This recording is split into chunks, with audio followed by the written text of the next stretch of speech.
Հայաստանի Հանրապետության նորընտիր խորհրդարանի առաջին նիստը հունվարի 14-ին էր։ Անդրանիկ նիստին ու ընդհանրապես օրենսդիր մարմնի աշխատանքներին օրեր շարունակ հետևում էին նաև ալավերցիները։ Նոր կառավարության հետ շատերն են մեծ հույսեր կապում, ոմանք էլ ոչ այնքան։ Ինչ հույս դնել, եթե իրադրած մարդիկ իրան դավաճանում են։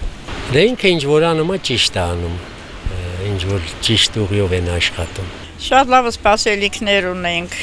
Կբարելավի ժողովրդի վիճակը, աշխատանքի տեղեր կբացվեն, երիտասարդները կաշխատեն, դպրոցներում կրթության մասին էլի լավ սպասելիքներ ունենք։ 7-րդ գումարման ազգային ժողովն ունի 132 падգամավոր։ Հայաստանի բարձրագույն օրենսդիր մարմնի աշխատանքն առայժմ գոհացնում է Թումանյանի հրապարակում հավաքված այս տարեցներին, սակայն ժողովուրդը խորհրդարանում ուզում է տեսնել կայուն ընդդիմություն։ Սա չափազանց մտահոգիչ է, ասում են։ Այն առաջվա ընդդիմությունը չկա, թույլ է մի քիչ, համեմատ։ Բայց որ կառավարությունը նոր ջերմեն ստեղծված է, իսկույն կաշխատեն, բայց ցերություններ ունեն, որը պետք է վերացնեն։ Օրինակ, դատական համակարգը լիարժեք պետք է անկախանա եւ ինչ է նշանակում բռնել բաց թողել։ Քաղաքացիների ակնկալիքները հիմնականում սոցիալական ոլորտին են վերաբերում, աշխատատեղերի ստեղծում, կենսաթոշակների բարձրացում։ Սրանք են հիմնական ակնկալիքները։ Մի քիչ աշխատավարձը բարձրացնեն, որ ծնողները կարենան գոնե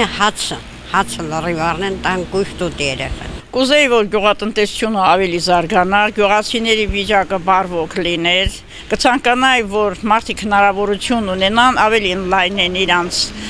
տնտեսություններն էլի, որպեսզի ավելի վիճակը լավանար։ Եթե 100-ի մեջ 80% ժողովրդի լավ ապրի, 20%-ն նրանց արանքում յոլա կգնան, ամեն ինչ լավը կլինի։ Աշխատողները ավելանան, շատանան մարդկանց համար, կյանքը մի քիչ բարելավի, կարողանան ավելի շատ ճիշտ հունով գնան։ Մեզ ինչ է պետք է դա պետք մեր հայազգին։ Ճիշտն ասած 20 տարվա քանդած երգիրա։